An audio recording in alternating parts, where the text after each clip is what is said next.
మీరు మంచి అమ్మాయి, చదివిన చదువు చాల్లే అని తల్లిదండ్రులంటే బుత్తిగా చదువు మానేసి ఇంట్లో కూర్చున్నారు. పెళ్లి చూపుల్లో తలెత్తి చూడకుండా తల్లిదండ్రులు చూపించిన సంబంధం చేసుకున్నారు. ఆడపిల్లలంటే అలా ఉండాలి అని ఇరుగు పొరుగు వాళ్ళు పొగుడుతూ ఉండగా సంతోషంగా అత్తవారింటికి వెళ్లారు. అత్త పెట్టే ఆరళ్లన్నీ సహనంతో భరించారు.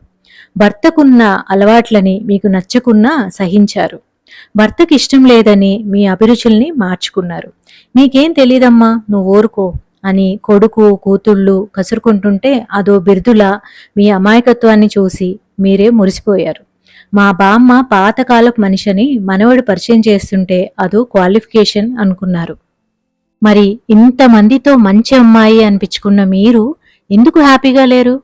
చిన్నప్పటి నుంచి ప్రతి రిలేషన్షిప్లో మంచమ్మాయి అనిపించుకున్న మనం మిడిల్ ఏజ్కి వచ్చేసరికి ఎందుకు ఇంత ఫ్రస్ట్రేషన్లోకి వెళ్తున్నాము? ఎప్పుడైనా ఆలోచించారా? విమెన్